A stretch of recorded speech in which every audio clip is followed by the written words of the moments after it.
Hello, thank you for calling our company. How may I help you today? Ang isa sa madalas ireklamo ng mga tumatawag na kliyente sa isang call center o BPO, May I have your order number, please? bakit ang sumasagot sa kanilang tawag? Isang bata? Minsan galit. Are you kidding me? Where is your supervisor? Yung iba naman nabubulungan. This is a kid. I'm talking to a kid. Struggle ko din po siya dahil pinagkakamalan niya na bata, baka pinagtitripan lang sila. Napakaliit at napakatinis daw kasi ng boses ng agent. That I can help you with. Siya, si Kim, isa talagang BPO o call center employee. Pero hindi siya ang pinakabata sa industriyang ito. Dahil kahit parang wala pa siyang 10 taong gulang, meron siyang gustong linawin. Gusto ko pong iklaro sa lahat na 26 na talaga ako.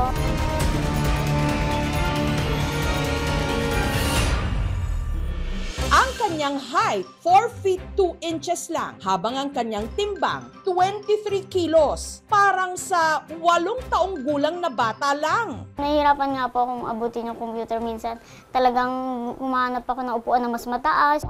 Habang ang kanya namang mukha, napakakinis. Hindi raw tinutubuan ng tigyawat. Kaya siya tinawag na alias baby face.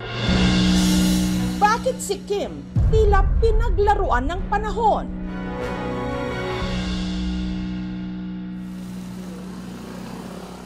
Tiga Quezon City si Kim. At sa mga ayaw pa ring maniwala na 26 anyos na siya, heto ang pruweba. Ang hawak ko pong document is my birth certificate. Nakalagay po dito na 26 na talaga ako, which is my date of birth is June 11, 1999. Taong 2024 nung nagsimula raw mag-apply si Kim sa call center. Ang kanyang unang account, Voice, kung saan kailangan niya talagang makipag-usap sa mga kliyente. Ano po, struggle ko din po siya na boses bata nung voice po ako. Dahil pinagkakamalan niya na bata, baka pinagtitripan lang sila.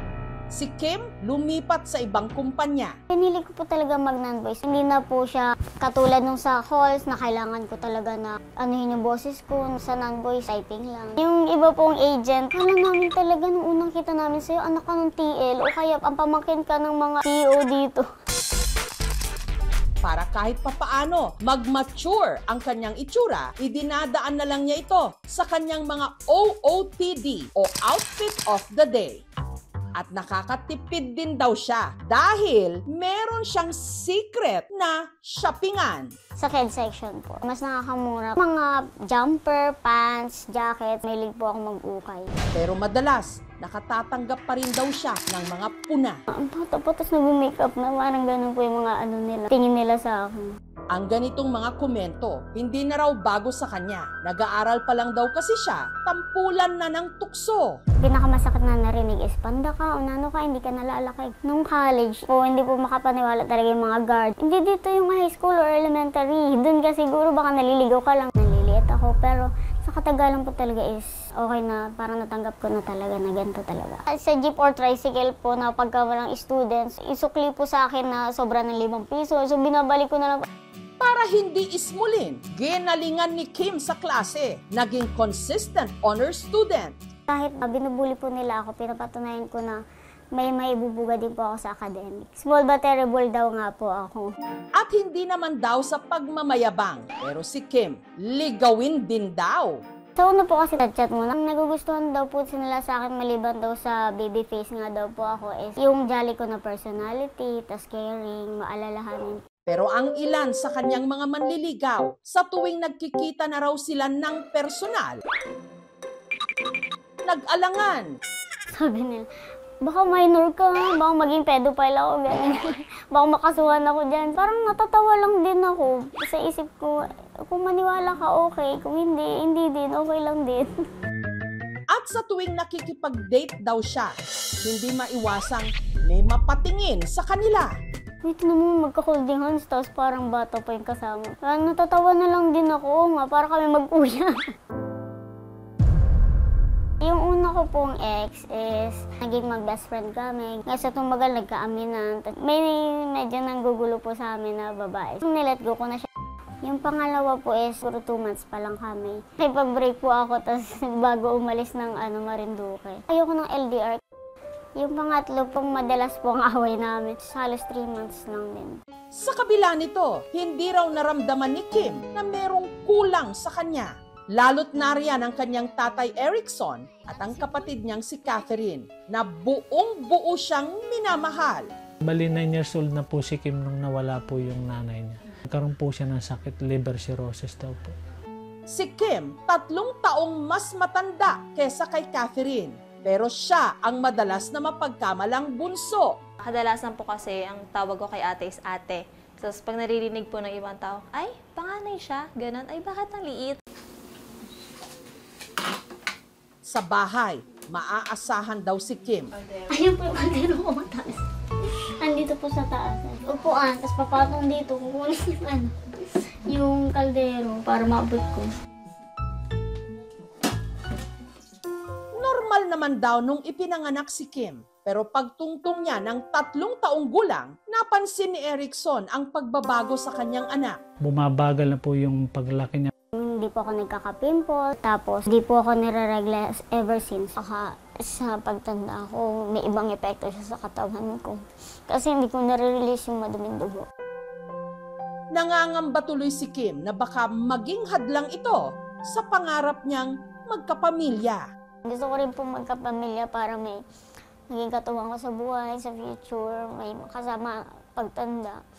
And para makumpleto po. Pag ano mo kasi, pag ano, maigit ka sa iba. Na may sariling pamilya.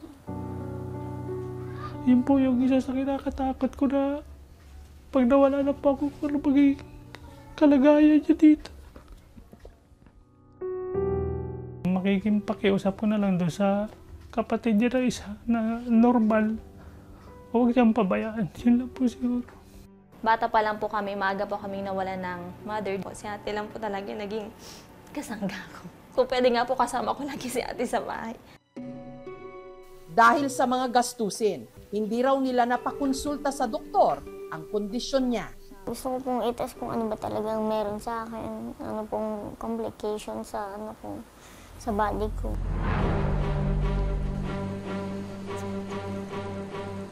Kaya nitong Biyernes, inilapit namin siya sa isang doktor o obstetrician gynecologist.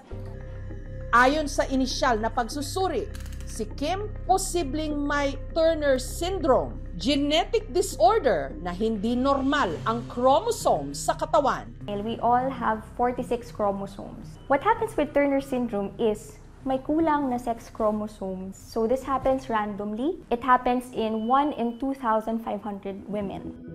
Yung worry ni Kim na parang naiipit yung dugo sa loob at hindi nakakalabas, na baka magkaroon ng infection or cause problems, hindi ito nangyayari. Yung ating sex hormone, meron din siyang gene that actually promotes growth. So dahil wala yung gene na yun, kaya hindi tumatangkad si Kim. Yung hindi pag-manifest ng kanyang acne, it's all related to the fact na there's no hormones that are stimulating those secondary sexual characteristics. So, isa sa mga difficulty ng mga patients who have Turner syndrome is actually pregnancy. When we check their egg levels, wala silang sariling eggs to even produce a baby. Tapos minsan, sobrang liit na ng matres nila na it will be difficult for them to even get pregnant if they want to get pregnant.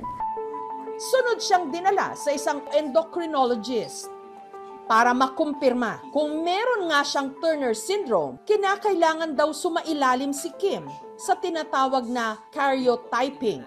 Blood test po ito para malaman kung sakto po yung chromosomes po niya or may mali. Currently, wala pong treatment ang Turner syndrome kasi genetic pong sakit po ito. Kung mas bata po sana siya at hindi po nagsara yung growth plate po niya, pwede pong magbigay ng growth hormone. Pero at this point, dahil 26 na po siya, mga hormonal therapy po, pwede po para makapag-develop siya ng breast content. Nilawakan na po namin yung pag-iisip namin na tanggap na po namin yung pwede mangyari. Medyo nalungkot nga po ako sa nalaman ko na hindi na po ako pwede mabuntis. Pero tanggap na lang po talaga ang gagawin. Marami sa atin ayaw tumanda, gayong ang ilan, katulad ni Kim, parang iniwan ng panahon sa pagiging bata. Pero sa totoo lang, hindi edad at itsura ang sukatan, kundi kung paano mo itataas ang sarili mong halaga Kahit sa paningin ng iba, ika'y maliit.